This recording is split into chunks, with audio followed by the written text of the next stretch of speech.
السلام علیکم ورحمۃ اللہ وبرکاتہ نحمدہ ونصلی ونسلم علی رسولہ الکریم اما بعد فاعوذ باللہ من الشیطان الرجیم بسم اللہ الرحمن الرحیم فاذا نقر فی الناقور صدق اللہ مولانا العظیم۔ حضرات گرامی، آئیے آج ہم اس درس میں قیامت کے تعلق سے معلومات حاصل کرنے جا رہے ہیں۔ سب سے پہلے یہ عقیدہ آپ اپنا مضبوط کریں کہ جس طرح اللہ پر ایمان لانا ضروری ہے، جس طرح رسول پہ ایمان رکھنا ضروری ہے، جس طرح قرآن پہ ایمان رکھنا، اسی طرح قیامت پر ایمان رکھنا بھی ہر مسلمان کے لیے ضروری ہے۔ اگر کوئی قیامت کا انکار کرتا ہے، یہ کہتا ہے کہ قیامت نہیں ہو سکتی، قیامت نہیں آئے گی، قیامت کہاں سے ہوگی، اس کا انکار اگر کوئی کرتا ہے تو یاد رکھیں قیامت کا انکار کرنے والا کافر ہے، اسلام سے باہر ہو جاتا ہے، اسلام سے خارج ہو جاتا ہے۔ جس طرح اللہ پر ایمان چاہیے، رسول پہ ایمان چاہیے، کتاب پہ ایمان چاہیے، اسی طرح قیامت پہ بھی ایمان چاہیے، کیونکہ قرآن کی کئی آیتیں، کئی احادیث ہیں جس میں قیامت پہ ایمان لانے کے تعلق سے حکم دیا گیا ہے۔ اب آئیے ہم قیامت کے تعلق سے مختصر سے میں قرآن پاک میں جو ذکر ہے، حدیث میں جو ذکر ہے، سب کو ملا کے ایک میں واقعے کی طرح آپ کے سامنے عرض کرنے کی کوشش کروں گا۔ آپ نے عقیدہ تو سن لیا ہے قیامت کے تعلق سے، اب یہ بات سنیں کہ قیامت کس طرح شروع ہوگی، کیا اس کے اثرات ہوں گے، کیا اس کے علامات ہوں گے۔ قیامت کی یوں تو چھوٹی بڑی علامتیں بڑی ساری ذکر کی گئی ہیں، جس طرح کہ سورج کا مغرب کی طرف سے نکلنا ذکر کیا گیا ہے، حضرت عیسیٰ علیہ السلام کے نزول کے تعلق سے، حضرت مہدی رضی اللہ تعالیٰ عنہ کے ظہور کے تعلق سے، اسی طریقے سے بڑی ساری علامتیں بیان کی گئی ہیں۔ لیکن اس میں سے ایک خاص بات یہ ہے کہ ان تمام علامتوں کے مکمل ہونے کے بعد، حضرت عیسیٰ علیہ السلام کے بعد، حضرت مہدی کے بعد اور تمام قیامت کے آثار اور علامات کے بعد، جیسے ہی قیامت کے قریب 40 سال ہوں گے تو 40 سال پہلے ایک ٹھنڈی ہوا چلے گی، اور اس ٹھنڈی ہوا کی وجہ سے تمام مسلمانوں کا انتقال ہوگا، اور قیامت سے 40 سال پہلے کوئی بھی مسلمان زمین پہ نہیں ہوگا، سارے کافر ہی ہوں گے، اللہ کا نام لینے والا نہیں ہوگا۔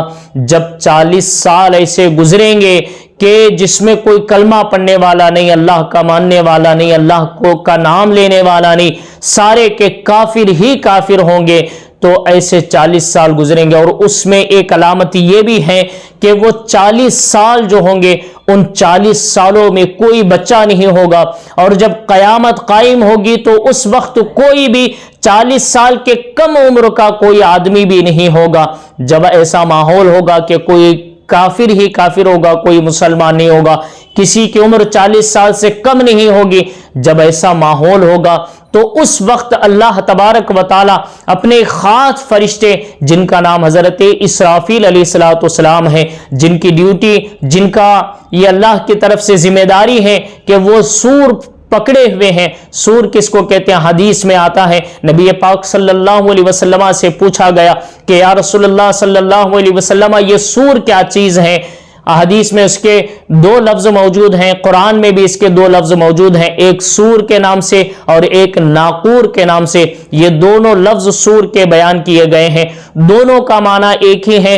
نبی پاک سے پوچھا گیا کہ یا رسول اللہ یہ سور کیا چیز ہے؟ حضور نے فرمایا یہ ایک سینگ کے شکل کی ایک چیز ہے، یہ ایک آلہ ہے جو حضرت اسرافیل علیہ السلام پکڑے ہوئے ہیں۔ جیسے ہی اللہ کا حکم ہوگا تو حضرت اسرافیل علیہ السلام سور پھونکنا شروع کریں گے، اور یہ دور کون سا ہوگا؟ وہ دور ہوگا کہ جس میں صرف کافر ہی کافر ہوں گے، اور 40 سال کے نیچے کوئی بھی آدمی نہیں ہوگا۔ اب اللہ کی طرف سے حکم ہوگا۔ حدیث میں آتا ہے کہ حضرت اسرافیل علیہ السلام اب بھی اپنے پیشانی کو جھکائے ہوئے اور اپنے کان اللہ کے حکم کے انتظار میں لگائے ہوئے حضرت اسرافیل علیہ السلام سور کو پکڑے ہوئے ہیں۔ اور ایک حدیث میں آتا ہے کہ نبی پاک صلی اللہ تعالی علیہ وسلم نے ارشاد فرمایا کہ اے میرے صحابہ، حضرت اسرافیل علیہ السلام اب بھی انتظار میں ہیں اور اس انتظار میں ہیں کہ جیسے ہی اللہ کا حکم آئے تو میں سور پھونکنے لگوں. تو حضور فرماتے ہیں کہ میں کیسے خوش ہو سکتا ہوں جبکہ انتظار میں حضرت اسرافیل علیہ السلام ہیں. حضرت کعب احبار رضی اللہ تعالیٰ عنہ بیان کرتے ہیں کہ میں نے نبی پاک صلی اللہ تعالیٰ علیہ وسلم کو ارشاد فرماتے ہوئے سنا کہ حضرت اسرافیل علیہ السلام کے دو پر ہیں، ایک پر جو ہے حضرت اسرافیل علیہ السلام پھیلائے ہوئے ہیں اور ایک پر حضرت اسرافیل علیہ السلام اوڑے ہوئے ہیں. آپ فرماتے ہیں کہ دونوں پروں کو حضرت اسرافیل کھولے ہوئے ہیں اور ایک پیر کو کھڑے کیے ہوئے اور ایک پیر کے بل بیٹھے ہوئے ہیں. حضرت اسرافیل علیہ السلام کو جیسے ہی حکم ہوگا تو ان پروں کو تیاری کے ساتھ موڑیں گے اور پھر اس سے سور پھونکا جائے گا. نبی پاک صلی اللہ علیہ وسلم ارشاد فرماتے ہیں جیسے ہی سور پھونکا جائے گا تو اس کی آواز جب شروع ہوگی، ابتدا اس آواز کی ہوگی تو دھیرے دھیرے آواز ہوگی، دھیرے دھیرے آواز جو ہے چلنا شروع ہوگی. جیسے ہی آواز دھیرے دھیرے بڑھنے لگے گی، اب جیسے ہی بڑھنے لگے گی لوگوں کے کانوں تک وہ آواز پہنچے گی. سور کی آواز اتنی بھیانک ہوگی اور اتنی بلند ہوگی، جیسے ہی کانوں تک پہنچے گی تو لوگوں کے کان پھٹنے لگیں گے، خون بہنا شروع ہوگا اور لوگوں کے دل گھبراہٹ کی وجہ سے، ڈر کی وجہ سے اس سور کی آواز سن کر لوگوں کی موت ہونے لگے گی، کافر مرنے لگیں گے اور آسمان پھٹ جائے گا، زمین پھٹ جائے گی اور سمندر اپنے پانی کو باہر نکال دیں گے، پہاڑ اپنی جگہ سے ہلنا شروع ہوں گے، ریزہ ریزہ ہونا شروع ہوں گے، پھر ساری زمین کے ساری چیزیں فنا ہونے لگے گی.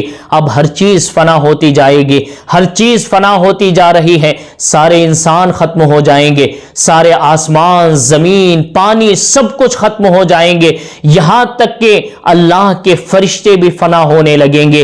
یہاں تک کہ حدیث میں آتا ہے نبی پاک صلی اللہ علیہ وسلم ارشاد فرماتے ہیں کہ وہ سور پھونکنے والے جو فرشتے ہیں، سور پھونکتے پھونکتے حضرت اسرافیل علیہ السلام بھی فنا ہو جائیں گے اور وہ سور بھی فنا ہو جائے گی. جیسے ساری چیزیں فنا ہو جائے گی، صرف اللہ تعالیٰ کی اس وقت ذات ہوگی. اسی کو قیامت کا قائم ہونا کہتے ہیں. قیامت کب شروع ہوگی؟ اس وقت شروع ہوگی جب حضرت اسرافیل علیہ السلام سور پھونکنا شروع کریں گے. اور قیامت قائم کب ہوگی؟ جب حضرت اسرافیل علیہ السلام سور پھونکتے پھونکتے خود بھی فنا ہو جائیں گے، سور بھی فنا ہو جائے گی. اور اس وقت قیامت جب قائم ہوگی تو حال یہ ہوگا کہ کوئی چیز نہیں ہوگی، کوئی بھی باقی نہیں ہوگا.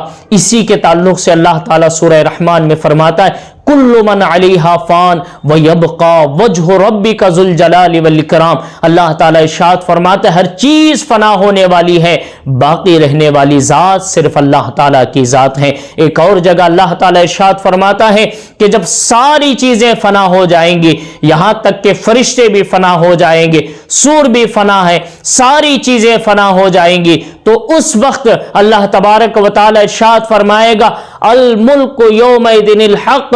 اللہ تعالیٰ ارشاد فرمائے گا کہ آج کس کی بادشاہت ہے، کون ہے آج کے دن؟ اللہ تعالیٰ پھر اس کے جواب میں خود ہی ارشاد فرمائے گا کہ لمن الملک اليوم، آج کس کی بادشاہت ہے، آج کس کی حکمرانی ہے؟ خود اللہ تعالیٰ ارشاد فرمائے گا للہ الواحد القہار، آج صرف اللہ کی ذات ہے جو واحد ہے، جو قہار ہے، اسی کی ذات باقی رہنے والی ذات ہے اور ساری چیزوں کی فنا ہے. ساری چیزیں فنا ہو جائے گی، اب قیامت قائم ہے، ساری چیزیں فنا ہے. پھر اللہ تعالیٰ پھر ارادہ فرمائے گا. اس کے تعلق سے مدت جو ہے حدیث میں بیان کی گئی، کتابوں میں، روایتوں میں بیان کی گئی ہے کہ اس کی جو مدت ہے کہ سارے لوگ فنا ہو جائیں گے، ہر چیز فنا ہو جائے گی. پھر 40 سال کے بعد پھر اللہ تعالیٰ ارادہ فرمائے گا.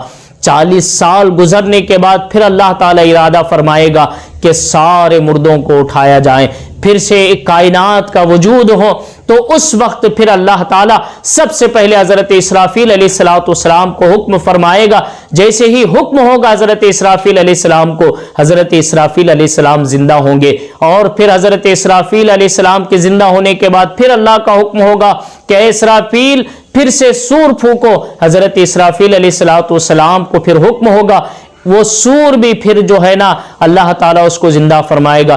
سور حضرت اسرافیل علیہ السلام کے ہاتھ میں، اور پھر حضرت اسرافیل علیہ السلام دوبارہ سور پھونکیں گے، اور دوبارہ جیسے ہی سور پھونکا جائے گا اس سور کی آواز سن کر پھر سارے مردے اپنے اپنے قبروں سے کھڑے ہونا شروع ہوں گے. حدیث میں آتا ہے کہ نبی پاک صلی اللہ علیہ وسلم ارشاد فرماتے ہیں کہ جیسے دوبارہ سور پھونکا جائے گا تو سب سے پہلے اپنے مزار سے میں کھڑے ہوں گا، اور میرے ہاتھ میں حضرت ابو بکر کا ہاتھ ہوگا اور دوسرے ہاتھ میں حضرت عمر رضی اللہ تعالیٰ عنہ کا ہاتھ ہوگا. اس طرح ہم ہاتھ پکڑے ہوئے اپنے اپنے قبروں سے اٹھیں گے، اور جیسے اٹھیں گے اس اٹھنے کو حشر کہتے ہیں. اور جو میدان جمع ہو، جس میدان میں جمع ہوں گے اس میدان کو میدان محشر کہتے ہیں. آج آپ نے قیامت کے تعلق سے سنا ہے، اگلے درس میں ہم میدان محشر کے تعلق سے، لوگوں کے حشر کے تعلق سے کہ کس طرح اٹھیں گے، کیا حالات ہوں گے میدان محشر کے، انشاءاللہ تعالی اگلے درس میں ہم اگلے ویڈیو میں بیان کریں گے.